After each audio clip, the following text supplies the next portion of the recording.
د افغانستان هوایي چلند له کنډوالو څنګه ورغول شو. د دې مهم سکتور د بیا رغونې، پر مخ بیولو، خنډونو او نړیوالو نه همکاریو په اړه د افغانستان ولسمشر مهم توضیحات وړاندې کړي دي. بشپړ جزئیات په ویډیو کې تر پایه وګورئ. پاتمنو لیدونکو ستړي مه شئ.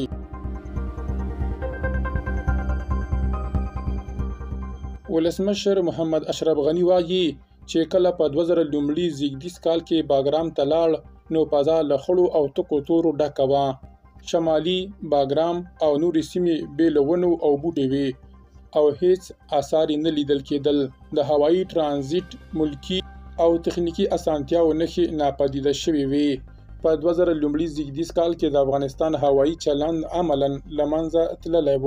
هوایي میدانونه بمبار او ویجاړ شوي وو. ملکي الوتنې نه وې او یوازې د ملګرو ملتونو محدودې مرستندویه الوتکې وې چې باګرام کې یې ناستې کېدې. دا ټول وضعیت ښیي چې افغانستان د فضا له لارې نړۍ سره له وصل لوېدلی و.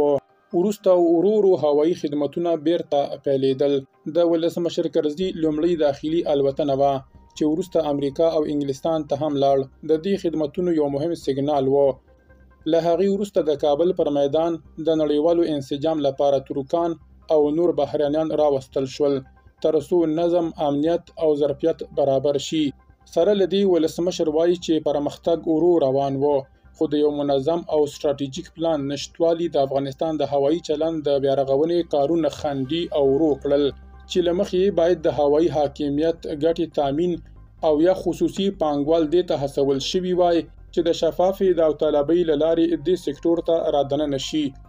د هوایي صنعت انسجام او معیاري کول یوه بنسټیزه اړتیا وه، خو د پراخې نړیوالې همکارۍ نشتوالي او د داخلي تخنیکي او حقوقي ظرفیت کمښت دا بهیر ځنډولی و. ښاغلي غني په حکومتي کچه هم د ارادې نه موجودیت ستونزه یاده کړه او ټینګار یې وکړ چې د افغانستان هوایي چلند د شخصي ګټو قرباني و چې له امله یې هیڅ ستراتیژۍ جوړې نه شوې تر څو د هیواد د عوایدو د یوې لویې او بنسټیزې سرچینې په توګه دا برخه پیاوړې شي. د ولسمشر غني په دوره کې د هوایي چلند اداري، تخنیکي او مسلکي ظرفیتونه لوړ شول. د افغانستان د ځینو مهمو صادراتو لپاره د هوایي دهلیزونو رامنځته کول هم د اساسي برخې په توګه یادېږي. دې دوره کې د سیمې عربي هیوادونو او د نړۍ نورو برخو ته مستقیمې الوتنې کېدې او د افغانستان فضا تر بل هر وخت د نړیوالو شرکتونو او هیوادونو لپاره د باور وړ فضا وه. ولسمشر وایي څومره چې الوتنې زیاتېږي هغومره د عایداتي سرچینه پراخېږي او دا موږ ته دا زمینه برابروي چې د هوایي ډګرونو د ساتنې، انساني ځواک د تخنیکي مدیریت او له الوتکو سره د اړیکو لپاره نورې پانګونې وکړو. د هغه په باور ځکه د افغانستان موقعیت د مثبتې سیالۍ له نظره دا امکانات برابرولی شي چې ګاونډي هیوادونه زموږ له امکاناتو ګټه واخلي. اساسي ټکی دا دی چې د اسیا د بېلابېلو برخو او د اسیا او اروپا ترمنځ د ارتباط تر ټولو اسانه لار د منځنۍ اسیا له لارې ده چې افغانستان یې تل مهمه برخه پاتې شوې.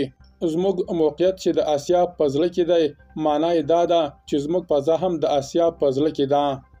افغانستان د واقعیت له پلوه له داسې جغرافیې برخمن دی چې د سیمې او نړۍ د هوایي وصل لپاره ځانګړی ارزښت لري.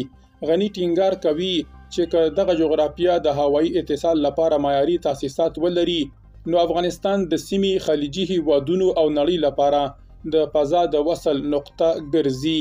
ولسمشر په لومړۍ برخه کې تفصیل ورکړی و چې د افغانستان فضا که سمه مدیریت شي د هیواد یوه مهمه او لویه عایداتي سرچینه ګرځي چې د فضا کنټرول سربیره ورسره اقتصادي او سوداګریزې خپلواکۍ ته هم رسیدلی شو.